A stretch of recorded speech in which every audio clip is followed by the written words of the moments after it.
natambua ukubwa wa kazi iliyo mbele yetu, kazi kubwa kwa nafasi niliyopewa, lakini kazi kubwa ya serikali, lakini kazi kubwa kwa Watanzania wote.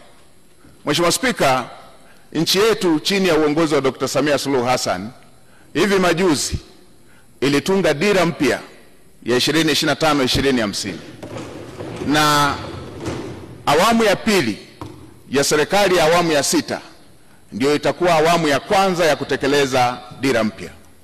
Na Mheshimiwa Spika, unatambua kwenye mbio za vijiti za kupokezana, mwanzishaji wa mbio hizo kipande cha kwanza asipokimbia kwa mbio ndefu kwa spidi kubwa, hata wale watakaokuwa wanampokea watakuwa tayari wamechelewa.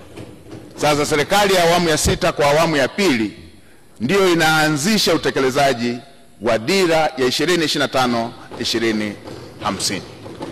Mheshimiwa Spika, dira hiyo imebeba matarajio na matumaini makubwa ya Watanzania. Dira hiyo imebeba matumaini makubwa ya vijana ambao ndio hasa walengwa wa dira hiyo. Mheshimiwa Spika, tuna kazi kubwa ya kuanza vizuri kwenye utekelezaji wa dira hiyo, huku tukimalizia viporo vilivyokuwa havijakamilika kwenye dira ya 2025.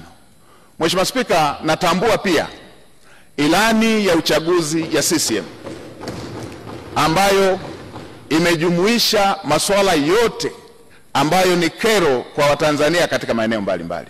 Na nilikuwa nafuatilia hata kampeni za uchaguzi, na ninyi waheshimiwa wabunge, kila eneo mlikuwa mkijiaziliza yale ambayo yapo kwenye ilani ambayo ni mahitaji ya Watanzania katika maeneo yenu. Ilani hiyo imebeba matumaini makubwa ya Tanzania, na hasa kwa kuzingatia kwamba Dr. Samia Suluhu Hassan amejitambulisha kuwa ni rais wa matokeo, rais wa matokeo ya haraka, rais anayetatua matatizo ya Tanzania. Kwenye maeneo ambayo amepokea vijiji vikiwa havijapata umeme, ndani ya muda mfupi alimalizia vijiji vyote vikapata umeme. Watanzania wanatarajia takriban vitongoji 28,000 ambavyo havijapata umeme sasa vikapata umeme. Hayo ni mambo makubwa ambayo yanasubiriwa na Watanzania katika kipindi hiki kinachofuata.